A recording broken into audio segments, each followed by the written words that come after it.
I want to be the hometown dominator.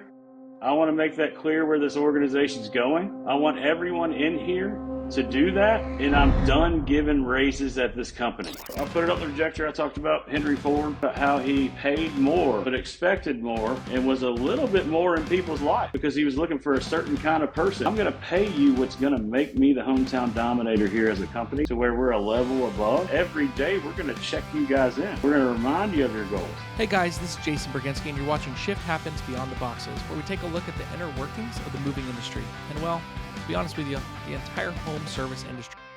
Hey guys, it's Jason Bergenske with Shift Happens Beyond the Boxes podcast. Today, I got my good friend with me, Stephen Reed, who is the owner of Big League Movers out of Memphis, Tennessee, and also Ready Rolls, a VA service. Thanks for being here, buddy.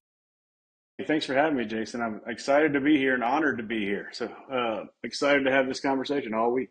That's awesome. So sweet. So, today we're going to talk about a few things. I mean, I think kind of first, the big one that for the people that don't know who you are is kind of tell us a little bit how you got into the moving industry originally, what year you started, and what got you into this industry that, we all wanted to be into when we were kids, right? The dream, right? Yeah. I think my son might be the only person that's like, I want to be a mover at the age of 7. Well, I got into it kind of like a lot of us did, I think, and that I learned more and more of. I asked for a loan from my grandmother. She gave me $1,000. Said, this is it. You're going to go try this moving thing.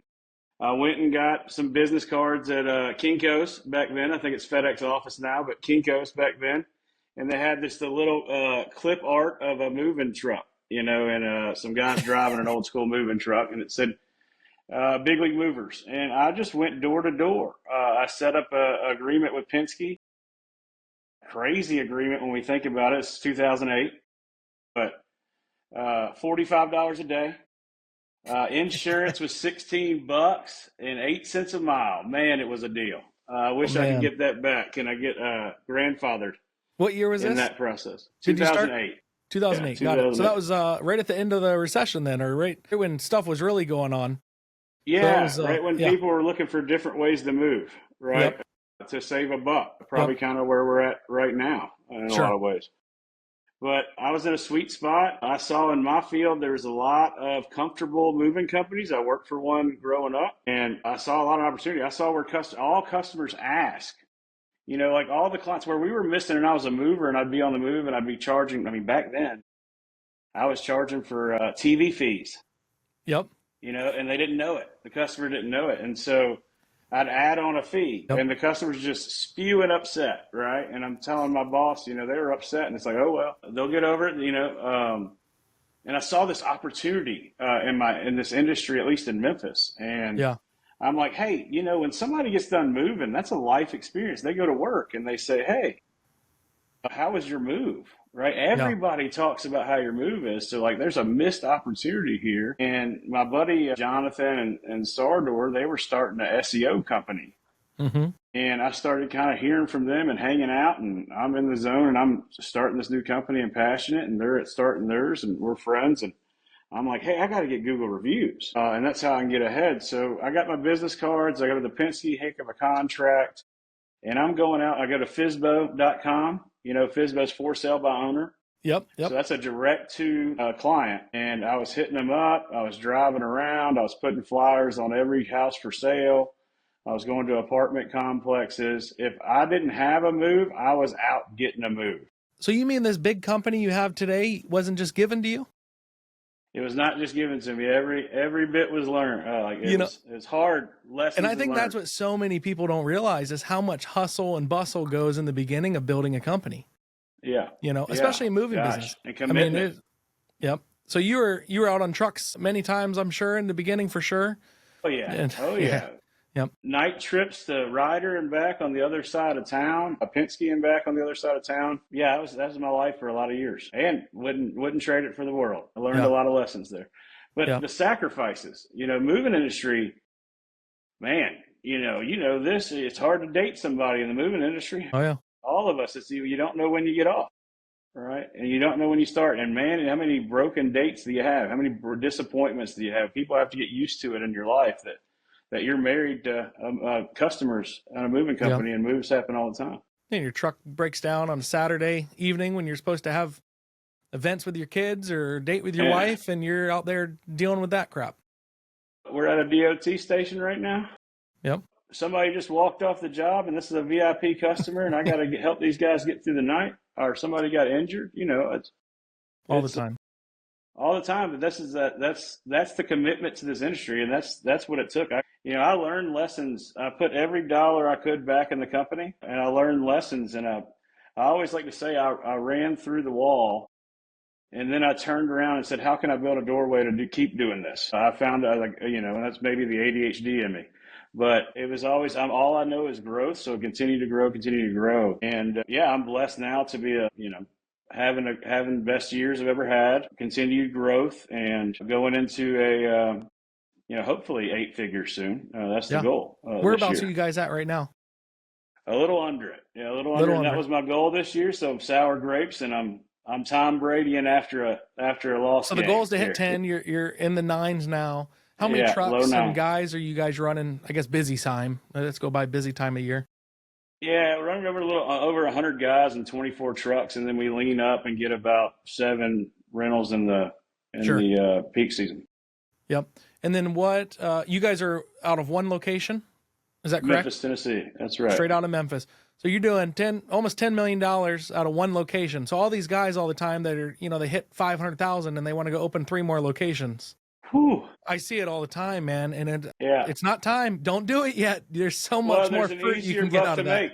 There's an easier and cheaper dollar to make in what you're scaling now. Yeah. I'll say that. I went to Atlanta. Yep. I had everybody that would be in that scenario that's popping up another location. Man, I was growing fast. I had $2-3 million locations just booming out the gate, and the business grew me. I didn't grow it. And I learned a lot of lessons there. I was paying for a job. I was paying for my hair was on fire.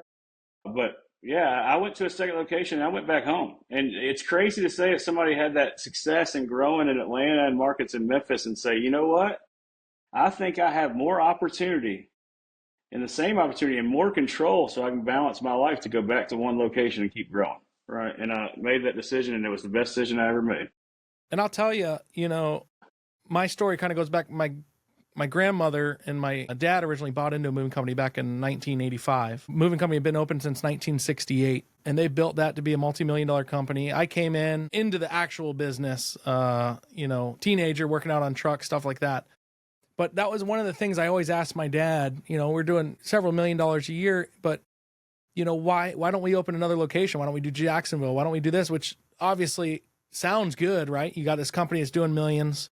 You're super successful, big warehouse, bunch of trucks. And that was his biggest thing. He goes, it's just not worth it. He goes, it's just, we do so good right here. As soon as we start, and obviously it works for some people, so I'm not dissing the people that do it. But he goes, it's a balance. We start opening locations in Jacksonville. We open a location in Tampa. Now all of our time's getting spread between all of that, and we're going to have no life anymore. For a long time. He's right.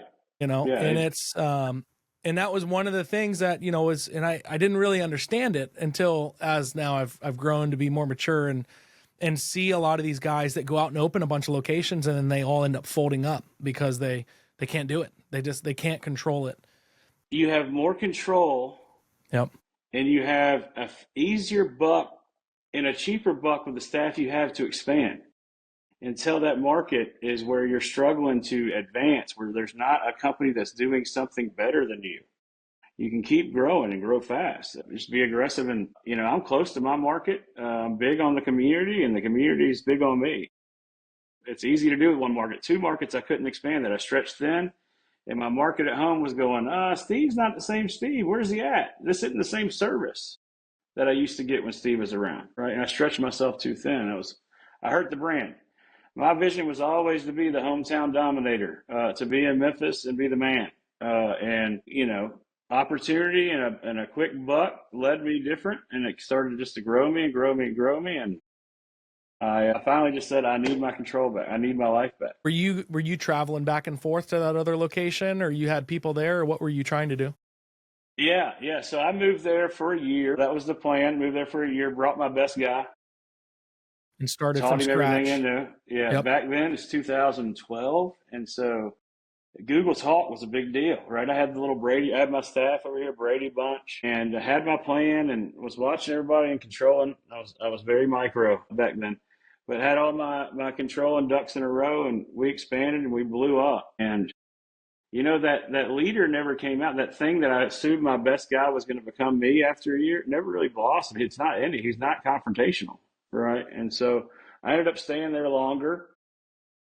Memphis dipped because the leadership of me wasn't there, right? And I started to do a seesaw. So I'd go over here, I'd change the culture back. I'm here, guys, in Atlanta. Let's get it right. Let's get back to processes.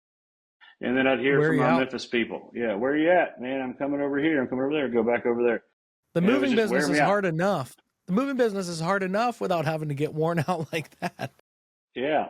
Yeah. I remember I was in I had the life, man. I remember this moment. I was sitting in my pool and I got a call and it was, hey, Steve, we didn't show up. I mean, that's my thing, never not show up for moves. I'll make it Of course. happen.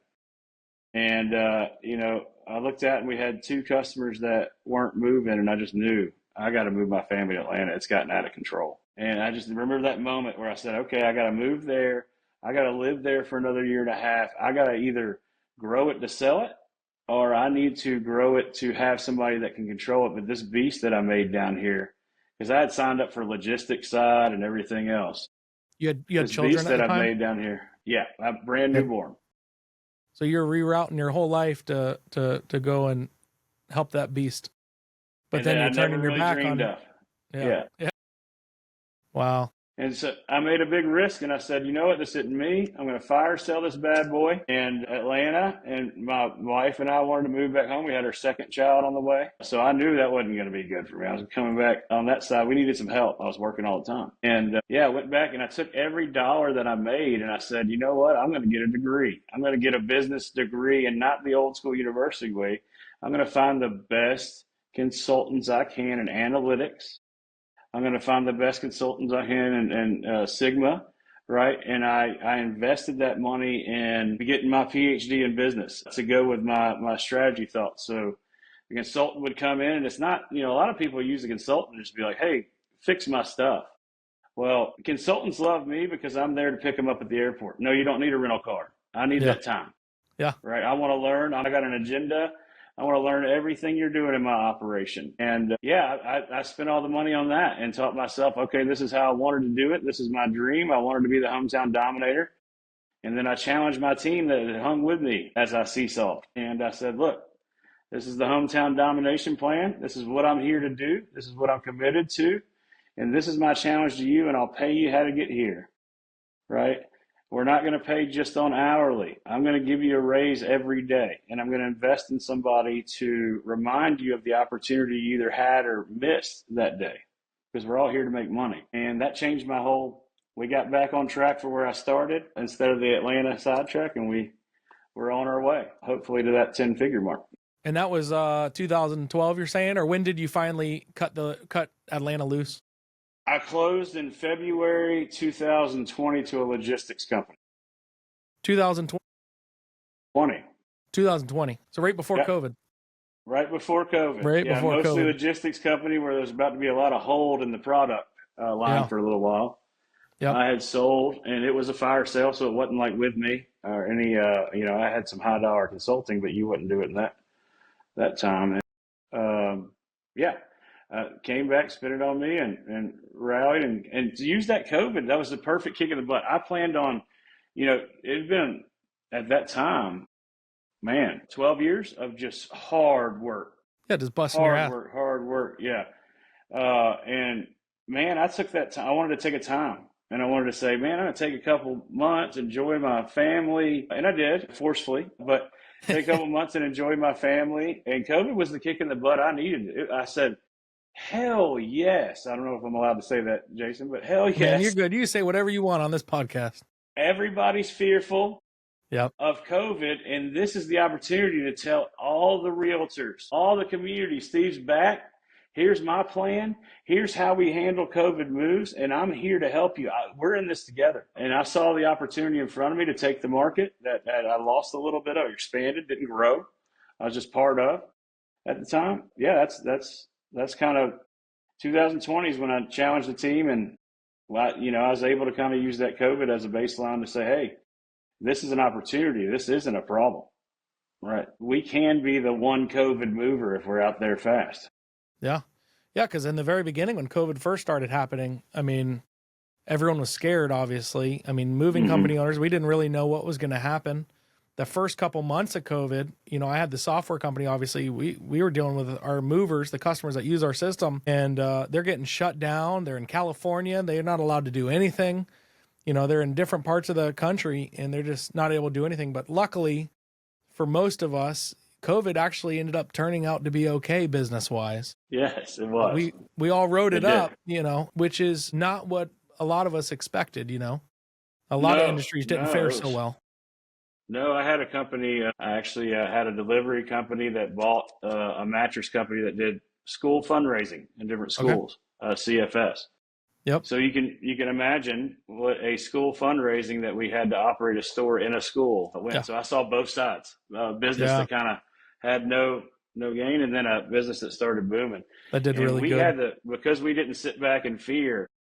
We got a head start on that big boom the industry got. So I got to jump out there because I was with the realtors. So the first thing, where's the market going? Well, you're going to find that out from the concerned realtors. Oh. And so as I'm concerned with the realtors, we're in it together, right? And I'm finding out information as soon as they're finding it, And so it was good. It was a great opportunity for us. Yeah. And then you just being able to build that relationship with the realtors, I think is huge, especially during a time like COVID when they're scared too. The whole country was scared, right? Both on the health side and then the financial side. I mean, so many people, they didn't know what was going to happen. I mean, restaurants shut down. People that had great jobs for many years have no jobs anymore. They're shut down or out of business. Or the government, shutting it down where they can't even work.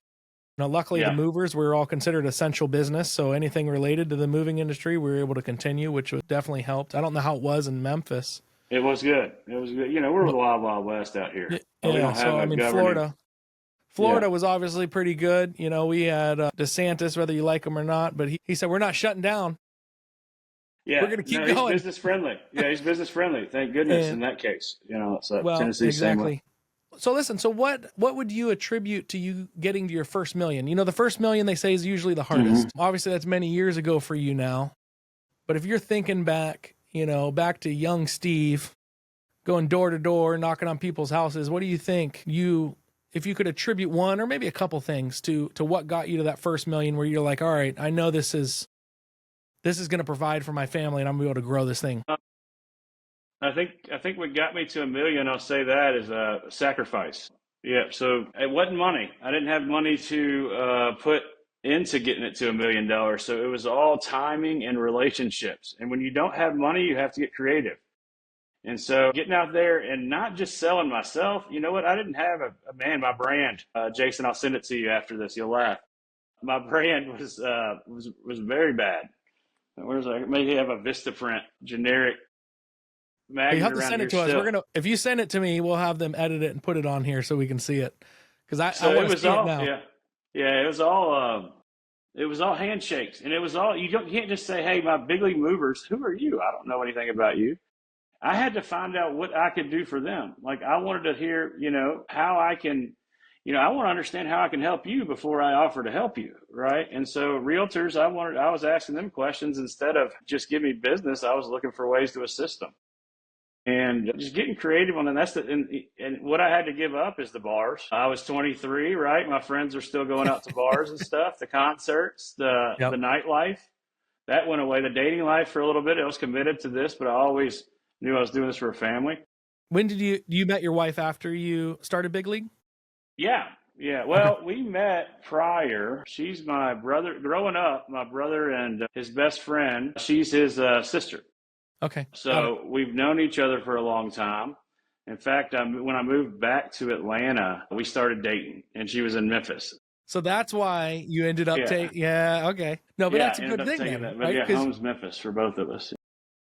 I was thinking what got you to your first million maybe was the Memphis accent. The old ladies. Yeah, I mean, we work with each other. Like that. Yeah. I grew this beard. Beards weren't popular. Yeah.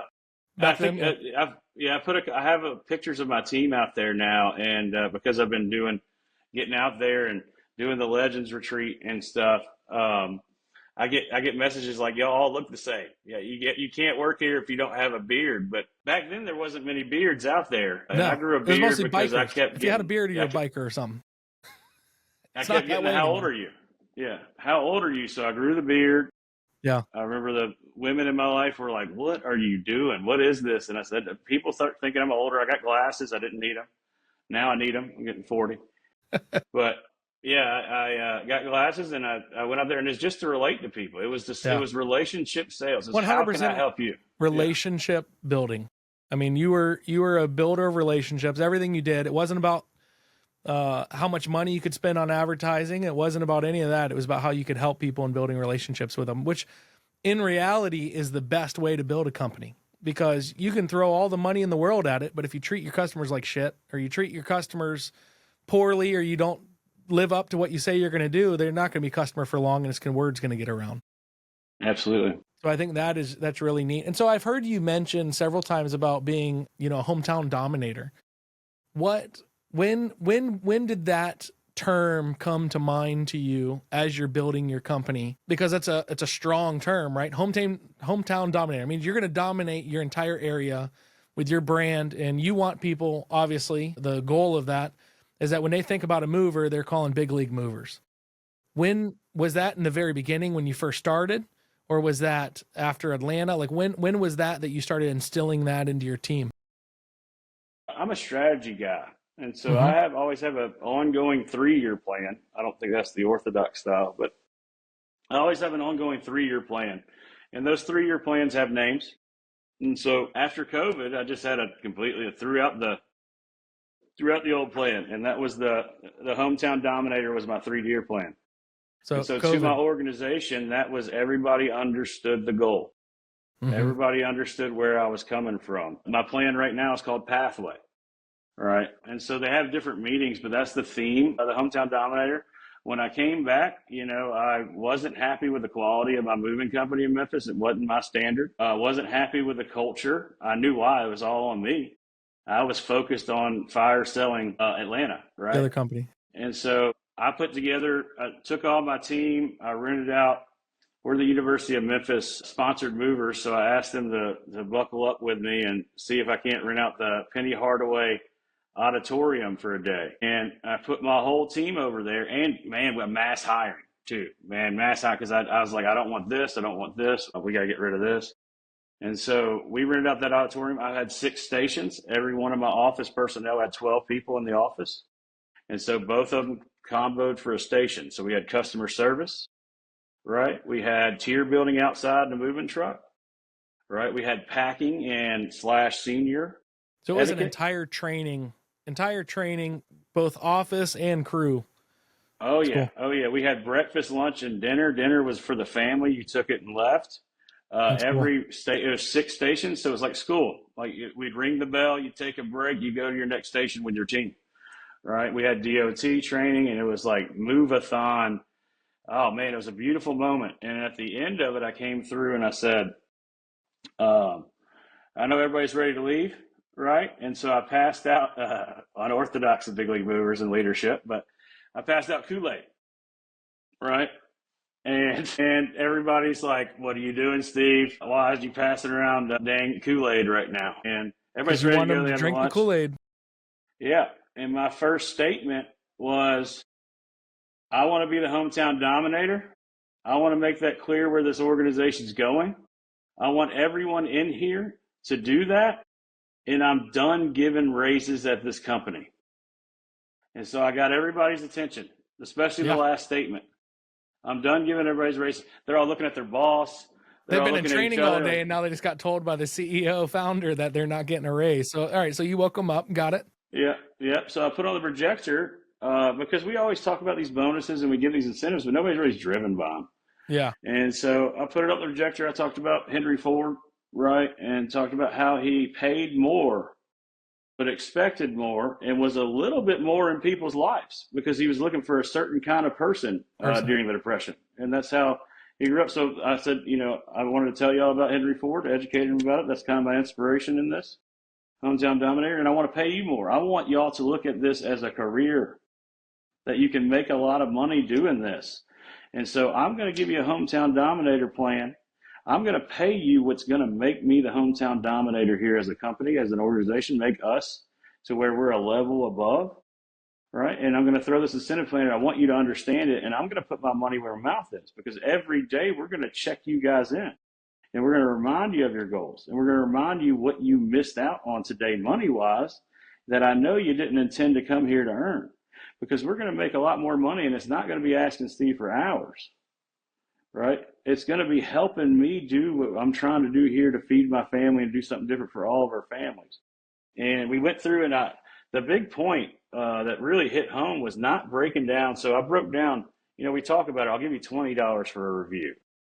We have all these little incentives and stuff like that, but we don't break that down on what that means for a week, what that means for a month, and what that means for a year. Mm-hmm. And once I did that on a projection and said, hey, if you get, we give 25, but if you get $25 for review everybody on your crew, it's going to bring our claims down, because you're worried about giving customer service to the T, right? And so I'm going to invest in that, and it's going to give you an opportunity to make almost $9,000 extra a year.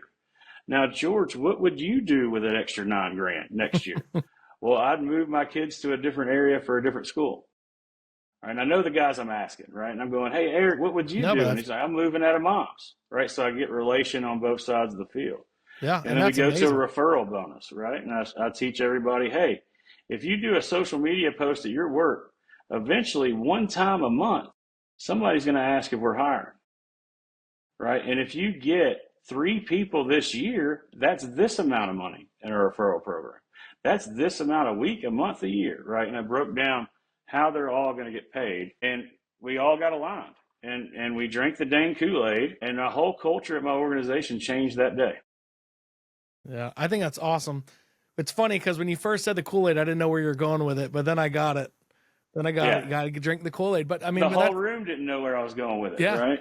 But then when they got it, that's so. How many people were in that event? Do you remember that you did employee wise? It was about 60. So about 60 guys and gals. How did it turn out? Were all 60 on board? Did you end up having to get rid of some bad blood there, or how? Man, it turned out as beautiful as it could. Really? That's awesome. A culture shift in a day. Yeah, that's unbelievable. Straightforward. I think there was one of my main guys was on his way out, and it just gave me an opportunity to see that he was on a different page. It was everybody going, holy crap, this is awesome, Steve's back, we're doing this, and he was there. And so that just helped us go, okay, let's. Well, that's the thing. I mean, so many, and you hear companies talk about culture all the time, but I mean, one of the biggest things for a company to make it successful or not successful is the culture within the company.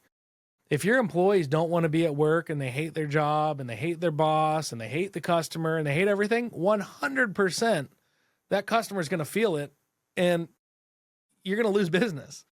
If you we always use it bigly. We always use here's what we teach at onboarding. We talk about all the time. I talk about all the time is if you got all your money, guys, and you're excited and you're going to make your first investment and you go to the bank and that guy looks at you and goes, you're going to make me work, huh? Right? Man, this is heavy, right? I didn't know I was going to have to do an investment today. You're going to go somewhere else right here with your money and say thank you, but no thank you, right? And the customers in the way, it's not cool to say, what, you got a 3rd floor? They didn't tell me this. That's why you want me to move that armoire? Yeah. I'm going to tell them to ask, you're moving again soon? I'm going to tell them not to ask for me. I see what you have that dresser. They're not laughing at that. They're going, you don't want to be in my home, right? Yeah. So, yeah. That's what I taught. I taught that basically. They don't know that too. What equals more tips, guys, is being happy at your job. That's why people want it. Yeah. Chick-fil-A boomed. It's nice chicken, but it's not the best. But the customer service with it, the service, you're happy about the experience, right? That's why they call it God's chicken. That's right. If you're happy doing your job, people are happy. Yeah. And it's the same thing. I mean, you talk about Chick-fil-A. I mean, it's funny you bring them up, but all those employees drink the Kool-Aid. I mean, when you work at Chick-fil-A, every time someone says thank you, you have to say my pleasure. I mean, there's no question about it. Like that's what you have to do. And everything they do, because it's focused entirely around the customer service and the way that the customer feels when they interact with that business, and they Yeah, we protect do it. a 5 star. So if you go to our office, or like the '90s wallpapers, right? But we have the borders of all of our real reviews. In our office, we had to learn behavior this, right? But we had to make the bar. Everybody in the office, when a mover came back, first question is, "Did you get a 5 star review?" And you have a reaction of, "Ooh, why? Awesome, way to go!" And it gives a conversation piece because you're setting the bar. You're You're automatically setting the saying, "Okay, I tone. want to have that happy." And Yeah. we had to correct ourselves for a year, going, "You didn't say it. Okay, I forgot. All right, get back in it." But that, I you mean, I set that think tone. that's huge. I mean, the fact that you guys do that really shows the reality of how much it's important to the brand and important to becoming hometown dominator. The fact that, which I think is awesome, the fact that your office personnel are literally told, and they do it as part of their job, is to ask the guys if they got a review, and the way that they react, because it is true. Every reaction that we provide to the employees allows them to know if it's okay what they did or wasn't okay. And by being excited every time they get a review, or, being, not that you're saying you're mad when they don't get a review, but, taken back by it is going to make them be like, oh man, I want to be able to go in the office tomorrow and tell them I got a great review, or whatever the case is, Yeah, So I yeah. think that's cool. So what is there, is there anything that if you could do differently that you would do? Originally, I was thinking maybe it was the Atlanta thing, but now that's where you went back and started dating your wife. You may not, I don't know. So, but if Yeah. you had to go back, is there anything you'd change? Man, I have And that's learned a so rough one. much. Yeah, no, it's hard because I've learned. I've always been hell bent Through, on my mistakes and learning and making it something that maybe just not, I'm too dumb to give up on something. But I look at problems as opportunities. I try to find them in there somewhere. I probably wouldn't have started with a partner. That was like, I don't know what it is when you're starting out a business, and this probably is going to speak to a lot of us if we're listening to it as moving company owners, but you want to do it with somebody. You're like, oh yeah, this is neat. And not that he was a great guy, still a great guy, but we had different visions, right? So it's kind of hard to be co-CEOs in something, and that cost me some money and kind of cost me some cash, where I was still having to really, really act like I was at $1 million hustling and not having a marketing budget before I could. So it was yeah, I early think, ages, but that cost me money a little bit. yeah, I think that's a big one. It's true, because so many people start out with partners, and, I don't know what the real statistic is on it, but I know that I've heard people talk about more times they had a bad experience with a partner than a good, you know, so many times. And a lot of them aren't bad in the sense of like the person or the partner ended up being bad. It just, the way of building the business was bad, because it's very hard, I think, in any business to have two people, or three or four especially, that come into it and are all going to have the same drive, the same capital, or if they're bringing money to the table, the same amount of, they're going to work, 40 hours, whatever the case is. It usually ends up teetering one way or the other, where you get one guy that's going to come in and work 80 hours a week, and the other Mm-hmm. guy is, still got a full-time job and working 20 hours. And then unfortunately it starts creating resentment and starts creating issues. And so I've been Even lucky in that people, sense. even people under you, like other people on the team, can attribute to that, right? Oh, for sure. You may know that you're an 80-hour work, but there's always people telling you you're doing so much more, right? So it happens easily, and I see it all the time. Yep, it does. That's, if I could go back, that was I think for both of us, The that was big a thing. silly thing. Yeah, on that side. But other than that, most of the stuff I really, really learned Because you from. learn from it. I had an opportunity to make more money from an experience from it. That Sure. one kind of just paid. Yep. So in 5 years, where do you think Big League's going to be at? Obviously, we should be past 10 million by then, because obviously that's the Yeah, goal, is right. What's yeah. your? You mentioned you have 3 and 5, or you have 3-year goals. So where are you? Not that you have to share that one, but where are you hoping to be in 5 years?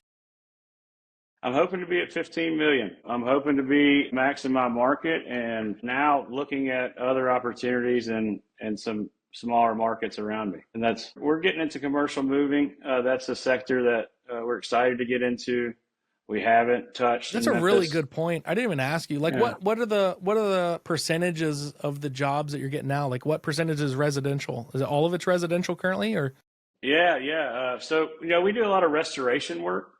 So that's kind of considered commercial, but 90% of our work's residential. We're doing 29% of our revenues long distance. Okay. And you're doing long distance the entire country, or are you doing just close long distance? What are you doing there? We're doing entire country. But they're coming or going from Memphis. Got it. Full. I don't hire laborers on the other end. We're running full and running the same drivers, the same team. So, we don't get too many Californias unless the company's paying for it. But yeah, we can price in the Southeast pretty well. Yeah. Well, and people are, they're hiring you because of the brand too, because obviously you're going to end up probably being a little more expensive than a van line because you're running back empty. But it's a whole lot better service running with a local moving company that's the hometown dominator in your area. So for sure. Storage has been good for us. What kind of facility you guys got? How many square feet you have? 50,000. Okay. So we also do a little over 2 million in on deck deliveries. So we do white glove deliveries, receiving. So you're receiving like for designers and stuff, opening the stuff, inspecting it, and then delivering, or what? Mostly 3PLs. Yep. That's how we're going to expand to get to that 15 million. Though we're hoping to get in the designer world a little bit. The designer world's nice, man. Especially we used to do quite a bit of it. They'd be designing brand new $10-12 million home or something, and the home's not built yet. But they're already ordering all the furniture's coming in, everything's coming in, and it'd come into our facility where we'd hold it for sometimes be a couple weeks, sometimes be 4 or 5 months. And then once the home's done, everything gets obviously taken out and delivered. But those were pretty sweet accounts to get when you'd get them. I'm excited about that. I'm excited. I want to talk at the Legends Retreat. Want to talk a little bit about that, and because I know there's a lot of guys that have experience in that realm. It sounds like you. I'm getting excited. We do, yeah. That's awesome. But that's what you hear what I'm saying, Jason. Before I go to a different market, right. You hear I'm looking at everything you can in that area. Since I already have delivery, it's real easy for me to do designer, right? Yep. You know that. Yep. So it's real easy for me to do designer instead of me going to open up another delivery somewhere, right, and doubling my staff. I can expand staff and have management here. And same thing with commercial. Instead of me going to do residential in a St. Louis or something, right? I can do your commercial with the same staff, right? So your storage, you're using vaults or yes, crates? Are you doing 2 high or 3 high? Are you able to fit in there? 3 high. 3 high. That's that was good, important for the space for me. Yeah, well, we were 3 high too. It's hard to find facilities unless you build them that could do 3 high here in Florida anyway. Ours, my dad built it back in '87, so it was built specifically for a moving company, so we could, with a forklift, go 3 high. But most of the moving companies here in Florida, they're only 2 high because they can't get higher than 17-foot ceilings or so. So that's good. Expanding that any way I get storage jobs. Guys that don't have storage, I don't understand it because it is just reoccurring revenue coming in every month. You're getting so many more moves out of it. I mean, that's some of the biggest moves we would do as a company were because at some part of during the move was storage, whether it was receiving stuff for them, whether it was, moving out and then we're going to store it for a month and then deliver it back out. Now you got 2 moves out of it. I mean, they're just, very, very good moves with the storage. I think I should share because I experienced this and that's what I do. Like I said, I run through the wall. Like, be ready for it though. Have enough money to do it. Don't buy space and then don't buy vaults because you're going to mix up people's stuff. Yeah. Right. Yep. Be ready for the whole package. Be ready to buy the pads that are going to go into the vaults as you kind of progress that one. Yep. But man, when I got that, after I paid that, that's when I started not having cash flow problems. Right now, you always have cash flow problems in moving, but slow season it got a lot easier. Yeah. I mean, slow season. I mean, I know for us when we had storage, I mean, just the storage revenue alone covered all of our building costs, all of our admin costs, all of our payroll for office staff, sales reps. I mean, it covered all of that year round, regardless of what was going out on moves. Mm-hmm. Which was what was amazing because when slow season came around, when most moving companies are tightening their belt and they're really struggling, we did really well and could keep the more than the lights on. We were actually able to flourish and a lot of times and a lot of times during that, like winter times when most every mover's slow, that's usually when they're going out of business. The ones that were already struggling, they're going out of business. And so we bought, 6 or 7 moving companies over a 10, 15-year period that were all in our local area. Most of them were probably similar to like what you were saying with a fire sale with yours. Most moving companies don't go for tons and tons of money because usually the ones that are selling are usually struggling. But we would, there's a reason. We'd buy them and buy their phone number, buy their, we'd inherit their trucks that they had, which usually were junkers. We'd just sell them. But the biggest thing is we would inherit their storage. And so we immediately would be going to Penske or Enterprise and getting a flatbed 26-foot truck. And we'd be going picking up all their vaults, and we'd run for, a couple. I think one of them we got was, 70 vaults or so. And I think we could fit 6 or 7 or 8 on a truck. And we just run back and forth, bringing them back. But most of those ones we bought, just the revenue from the storage would pay over a year or 2-year period what we paid for the moving company. And that doesn't count on all the equipment we got and the trucks we got, the phone number we got, and everything else that continued on. So that's definitely a similar situation that's going on right now. I'll say it because there's a lot of moving companies that have struggled so bad over this last couple of years that have folded up or are at the point of giving up. And so there's a lot of opportunities out there that for guys that can swing it and pick them up and help them out of that situation. So I think that's really good. So cool. Yeah, tough spot to be in. It really is not the same industry I got in 2008. It is a lot of cost. These trucks are a lot more expensive. These guys are a lot more expensive. These customers are still demanding, but a little more demanding. Yeah. Well, I think they got a little more demanding when, I guess was around when you started, but like when Google reviews, the review platforms I feel is what really has pushed customers to be more demanding. Because I don't know if you ever get this, but I mean, we would get from time to time customers that are just blackmail you. They had way more stuff than they said they were going to have. You get there, you do a great job on the move, but they're pissed off that the bill's more. Well, yeah, it's more. You had more stuff. Well, I'm going to write a bad review unless you guys honor the price you gave me. It's like, it's an estimate. You signed on it. This is obviously the moving company was in the right in the situation, but then this person just goes and blasts you. 15 years ago, that wasn't a thing. If they had a bad experience with you, the only thing they could do is post an ad in the phone or the classifieds in the newspaper and no one would see it, But now the review platforms have really given customers a voice, which is good, that are honest, good customers, but obviously there's some bad apples there that always come across. And you gotta keep the good ones talking, right? You gotta push for those reviews, right? And those killers, those negative people don't have much to hold hostage because you're going to bury it, right? Yep. And that's the key. Yeah, but I came through. I was the first moving company to do a living social. I'm sorry, industry. So I know the customer. I went through it. Like this said 2 hours. Well, this said after that it's this cost over and over and over in big letters. I explained that to you on this recorded line. And so I know like the customers. I went through it in the school of hard knocks, and as a moving industry, that's I enjoy it. It's a challenge, but we are learning customer service in the third most stressful thing in people's lives. 100%.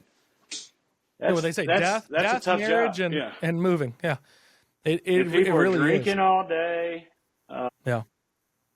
We've all been yelled at by somebody that's nice the next morning and doesn't remember it. Well, that's good. Well, let's talk about Legends Retreat a little bit. So I'm super excited that you're going to be one of the speakers there. I mean, we have a really awesome lineup of speakers. Obviously, we all did a webinar almost 2 weeks ago now where I think there's 10 of us or so on it. But, super honored to have you want to be part of it, which I think is awesome. I do want to talk a little bit about Ready Rolls also, which is another company you founded, which I think's really helping a lot of moving companies. But let's first talk a little bit about Legends and like what you're, obviously you're going to be flying down. And so for those of you that don't know about Legends, so it's legendretreats.com, LEGEND, and then retreats, RETREATS.com. We rented a 29,000 square foot mansion. It's pretty cool. I mean, it's, I think 14 or $18 million house, indoor bowling alleys, indoor basketball courts, a lazy river swimming pool, rooftop swimming pool, saunas, and it's tons and tons of stuff. Movie theater that seats 50 people. So we're about sold out, which was way ahead of schedule from what we were last year, which is awesome. Last year was our first year doing it, and then we did it again this year, and we've just gotten a lot of attention, which I think's been awesome. And when I say attention, I mean people like Steve here that wants to be part of it, which I think's awesome. Yeah. And the speakers we have this year, you know, even better than they were last year, because we got some big moving companies, and we got some $20 million moving companies, several almost $10 million moving company CEOs coming. So the fact of being able to come, businessmen, big businessmen this in their industry, yeah, some savvy business people in general on that call. Yeah. And just being able to come, and which you've done retreats before. Titans runs a great retreat also, and you've been part of that. Anytime, and that's even for us, and they run a great event. Anytime we can get, and this is even for me, anytime I can get in front of people that are running big companies, you can always learn stuff. Always. I will always be a learner of everything. Too, leaving there. Yep. My wife notices it. Like, go do your little trips with the moving companies, because you come back just motivated and happy on that side. And just hearing that, when I saw what you were throwing, Jason, I had to be a part of it. Look, listen to you were just nonchalantly talking about everything like it was just and the bowling alley and the moving theater and the lazy river, which we could talk about claims as we're riding through. I know that's going to be one of those trips that I look back on and say, man, that was a big time in my life where I met these people and these opportunities opened up for me. And I look for those moments, and you're throwing the best environment I have seen for something like that. We call ourselves the OG Titans, right? Wade and Chad, they get these houses, not to the extreme that you have, and that's how we all kind of hang out at first. We'd all learn each other, and that changed my life. So they've got an awesome event, filling up auditoriums. This is going back to kind of what also changed my life with the experience. I really like just getting to know a smaller and more intimate crowd. Yeah. And that's kind of our thing. Getting to know them for 3 days, right? And that's cool. That's what, we were a sponsor of Titans Retreat. Mm-hmm. I don't know. I think I saw you there a few months ago, back in October. And I went up to Chad. I said, man, don't worry. I said, I'm not coming for you guys. Joking around about, because we're doing a retreat. Yeah. I said, I don't want any of this. This is too much work for me, because they throw huge, events, which are awesome. It's awesome. There's several hundred people there. And I said, I just don't have the bandwidth for that. You don't ever have to worry about me doing events like this. I just want to do the house thing, and I'm happy with that. And Chad just laughed. I mean, it was during the event, but that's kind of the thing that we, set up. And that's kind of our goal too, is it's a lot more intimate. It's a lot more easier for us to sit down, when you're sitting there playing arcades or going bowling or whatever, and you're sitting there, and there might be a guy that's sitting there talking to you, Steve, that's, doing $1 million a year, and he's getting ready to go open up another location. And you're going to be able to go, man, I wouldn't do it. This is what happened to me. This is what I did. And that right there, how much is that worth? You know what I mean? Like, how much is that conversation worth? Because there's nowhere else he would go and meet you and be able to sit there and have a one-on-one conversation, and then the same thing with you. I mean, you're going to be there and you're talking to guys that are running $20 million moving companies.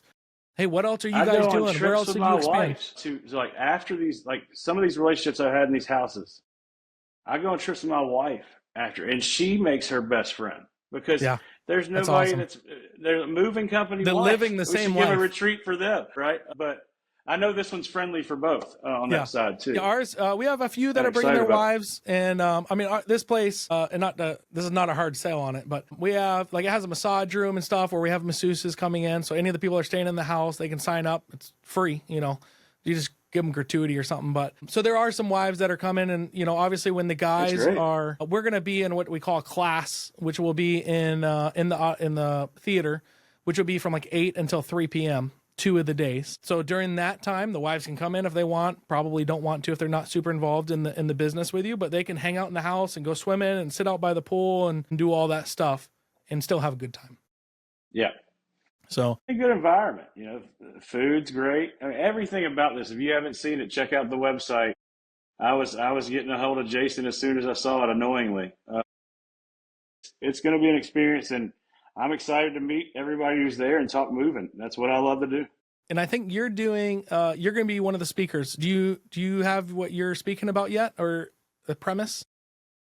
I think there's Eric and I think we're talking about our story So I on think the that's the big panel, thing. and then I'm Yep. talking about virtual assistants on the Awesome. actual speaking. Yeah. And then we'll have a high level panel where it'll be, I think it's JC, it'll be Yeah, yourself, and it'll JC. be myself, Eric Works, and then Gary, which is my dad, who also, we ran a moving company together.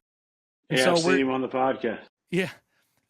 And so where everyone can ask questions, and just be able to be in an environment where you can ask, I think sitting up there at that table, I mean, with the five of us is probably close to $80 million worth of revenue a year. It's hard.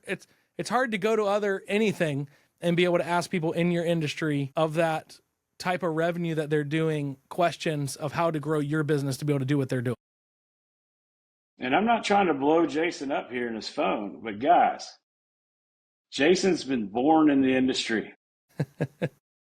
He also gets to see a lot of moving companies and what's working and what's not, and has a heart for the industry. If you're not on this podcast, you're missing out. I am the big target on my list is to learn something from is Jason at this conference. So that's awesome. We're honored and excited to be there. Yeah, well, I'm excited you're going to be there as well. So let's talk about Ready Rolls, man. We've talked a little bit about it, but obviously there's probably some people that watch this podcast that haven't heard about Ready Rolls. Mm-hmm. And I'm a firm believer in virtual assistants in general. We use a bunch for our own company here at Move It Pro and Lions Den. And so, I'll let you kind of talk a little bit about it. Yeah, we kind of talk about that Atlanta-Memphis journey. I kind of tell you a little bit more about how I rolled into VAs. So with my Memphis culture kind of, as I told you, shifting while I was in Atlanta and focused on the sale, I had to clean house. And so on a whim, I hired a virtual assistant. It was a risk, but I hired her for 2 hours a day. Actually, my wife was on bed rest for her second child. And I said, I have to do something. And I hired a virtual assistant to read my emails. Just read my emails and I'll answer them on my 1 hour commute. Right. So I can help get something done. And the first virtual assistant was a self-starter. And she said, this poor guy, he's got his hands in everything. And she took it upon herself for that week in between those 2 hours she was getting paid to dig in my email and learn how I forward things to certain people and respond to things for me and draft and unsubscribe from all the garbage that was distracting my ADHD butt all the time in my inbox. From there, she was always fine. I didn't even have to talk to her on an everyday basis. It's very important to me now, but I didn't have to talk to her on an everyday basis because she would find so much to help me. She just tell me what she's going to do from having an opportunity in my inbox. So from there, she found holes in my organization that helped me talk to somebody about accountability. So if our after-hour sales line was down or something, she would jump in that. If our closeouts was down or the person doing closeouts was not doing up to par, she would be able to step in that virtually. And I started finding out, and I'm a process guy, and I started finding out about 80% of things we do in a moving company that are on our everyday list is actually remote. You could do remote. It's actually on the computer. Especially now with the CRMs, back in the day, it didn't used to be, but now everyone has a CRM. Yep. And as we're growing and as you're putting out software and updates and things are changing the stuff to work with everything, and we have to use this and we have to use that. As we're operating in moving companies, we're focused on growth, and that hurts us. Like we're in the truck, we're operating, we don't have this area to go back and learn. And so I started to see a kind of a problem, and I saw an expansion coming. And so I started to build within my company a ready role, a assistant for every one of my main managers at our organization. And I saw a different way. I had a bunch of different experience. I grew a recruiting house for 18 months, had a different experience, and I learned different ways to do it. What didn't work, what did work. What didn't work was recruiting ourselves without somebody helping us there and knowing exactly what we're looking for. And so we hired a bunch that wouldn't work out, wouldn't show up, whatever it was, and lied. A lot of times lied about what they were capable of. And so the big thing that we learned is we can't just add five. I can't add a bookkeeper. I can't add an HR director. I can't add an operation assistant and manage all of them, because then I'm just adding a bunch of work and I still can't scale. I still can't go grow my business. Right. And so what we learned is right hands, we got an EA first before we hired any custom roles. And we vetted that role. We vetted that role and say, are you looking for a long-term job? Okay, we're looking for somebody to partner, to champion with. Their success is your success, right? Help them at home, be successful at work. The main goal is this is their job and you're assisting them on it. And we really vet, we have all these tests and things they have to go through for self-starting, right? Being self-starters. We want them to show their self-starters all over the place because as busy home service, all of us are all moving companies. We're all running around. Yeah, we don't have time to babysit them. We don't have time to add stuff. The biggest thing about why we all don't have assistants is because I don't want to wake up an hour earlier to find this person something to do to help me. Yeah. So sure. We took that and said, how do we define that? How we know the industry's going here? We know cost is going up. Sooner or later, customer demands, trucks going up, insurance going up, everything's going up. You're not going to be able to have the margin for that fancy bookkeeper, right? And this is where it's going. And all these softwares are just too much for a busy moving company, home service involved owner to keep up with, right? And so we saw the opportunity and I put a recruiting house together, loved my team, fell in love with them in the Philippines. Catholic, truthful workers that just really, really want to reach your goals. Chris is my ready roll. And her goal is, when you ask her, what's your goal? My goal is to be so important to Steve that he has to fly to the Philippines the next day across the world if something happens to me, right? And so when you get that kind of support, we don't look at that as Americans. And so we look for that when we align that person and onboard that person with a moving company owner. Right. And so we onboard them for 2 weeks because we don't want to take too much time for the moving company owner. And we study the moving company owner. So we're in the background with the ready roll for the first 2 weeks. We need 30 minutes from you, 4 days of that first 2 weeks. And we're teaching that ready roll, just like my VA first, how to study, learn you. So on day 11, when they're there for you, right, they're there to make an impact on your business without you waking up early. They're going to give you enough time and help you in problems that they see that we've taught them to look for, right? So you have time to teach them Move It Pro and to help them in that. Yeah. Right. Yeah. So that's kind of what I built there. That's unique. Yeah. And so you, machine, right? Yeah. And so you originally started with 2 hours a week, which now I know yours is obviously more than that, but so 2 hours a week, and she started finding other stuff in your business that needed your help. Like, how awesome is that? Like, yeah, that's what we onboard. We're onboarding to look for missed calls. And I'm sure you're paying her hundreds of thousands of dollars a year. We pay $7 an hour. Yeah. I mean, you can't beat it. We have already rolled. And I will attest to, we have some employees also over in the Philippines. And I'll tell you and this is not talking about our in-office employees bad at all, because all of our in-office employees, if you work for us, you're an amazing employee, an amazing person. But shout out.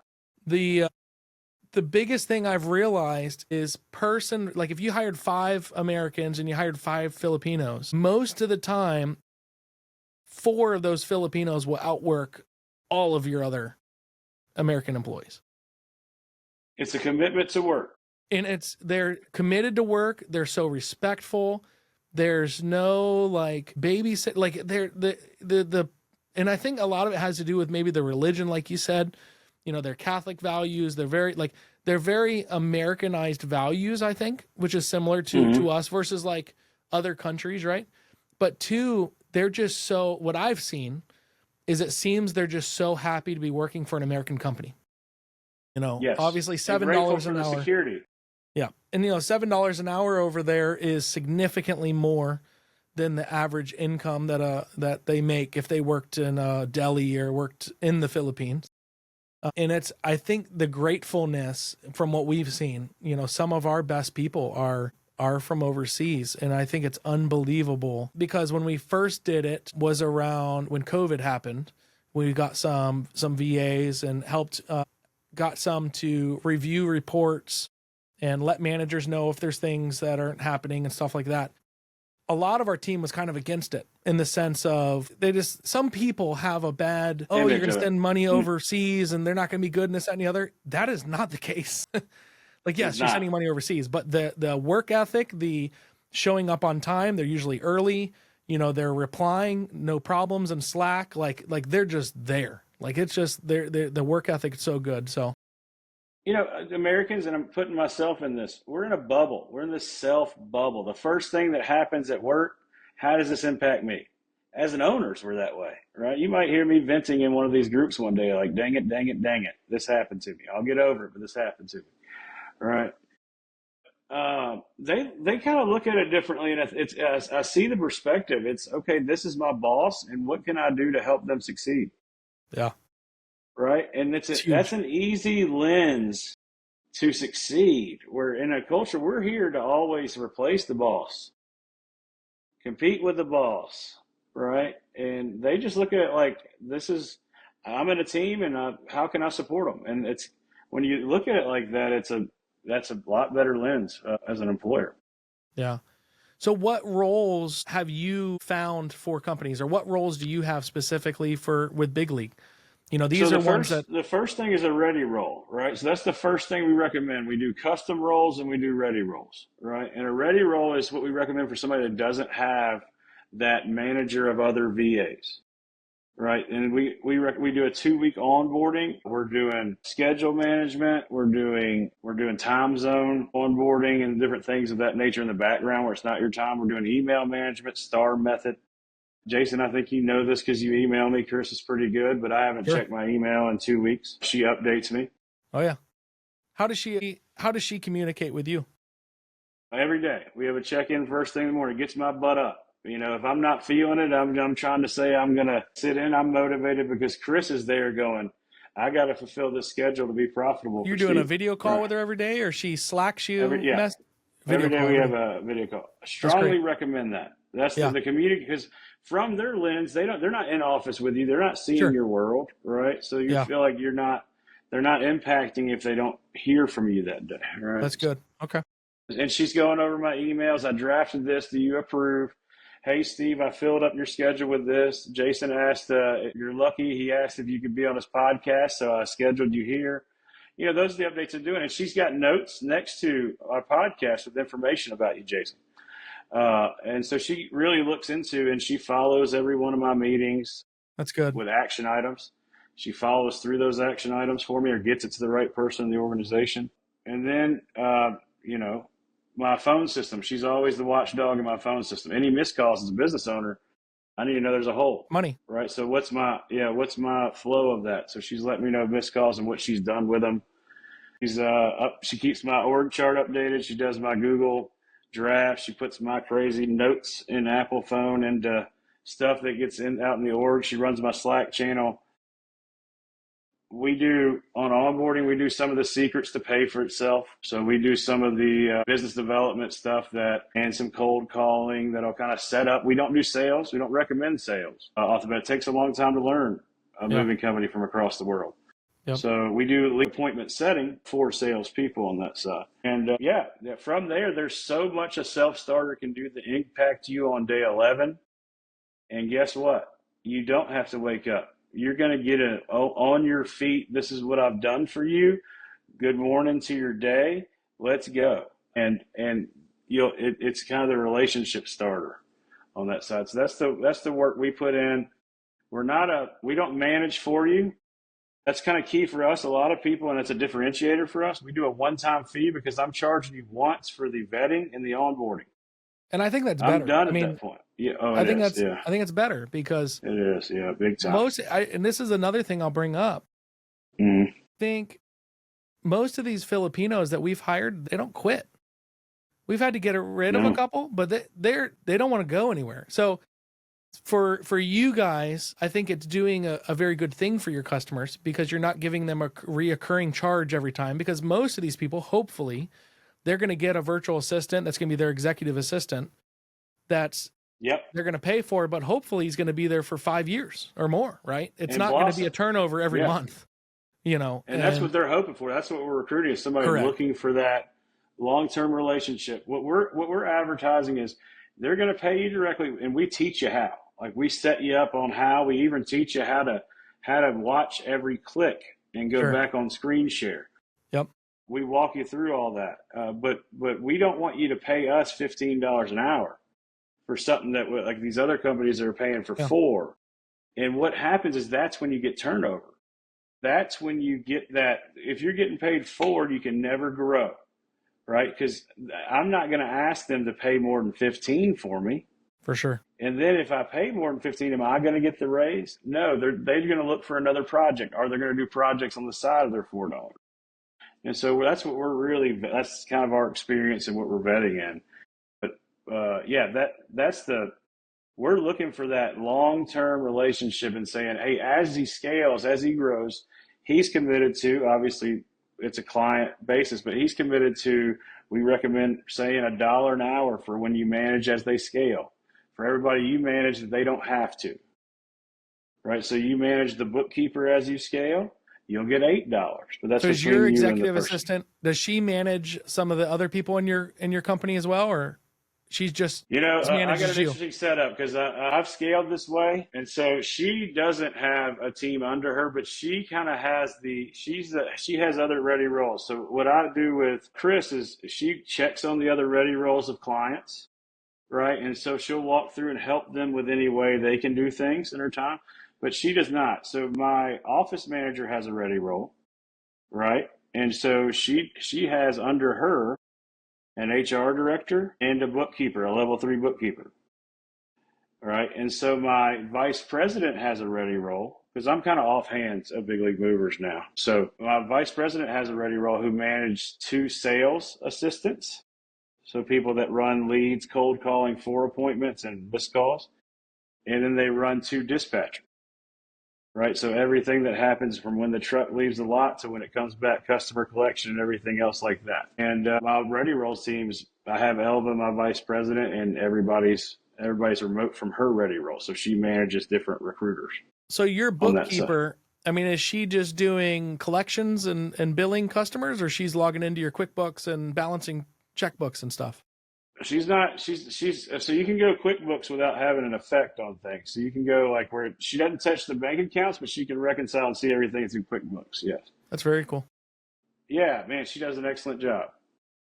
Best I've ever had on that side, and tells me things to look into. It's a level 3 bookkeeper. A lot of us don't have a level 3 bookkeeper. Sure. No, that's fantastic.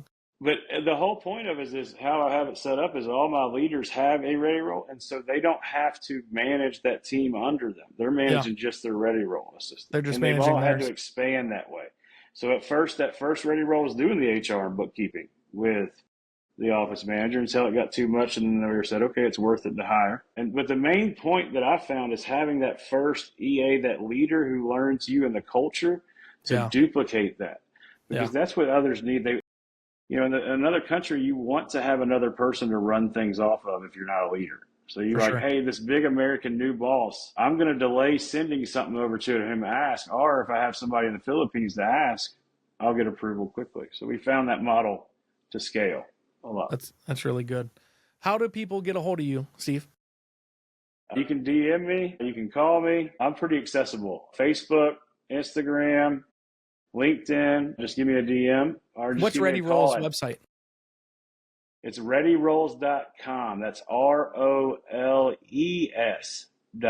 So not rolls like a car, like a role in an organization. ROLES. And you're about to give a phone number, I think. What was the number for Ready Rolls or whatever? Are you going to give a number?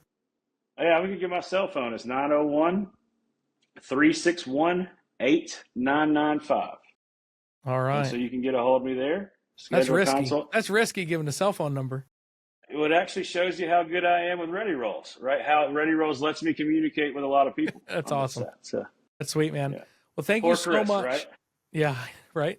Thank you so much for being on this. I think this was tremendous value for everyone listening. I'm super excited to see you. We got a month and a half, 2 months left. We'll all be in Florida here at Legends Retreat.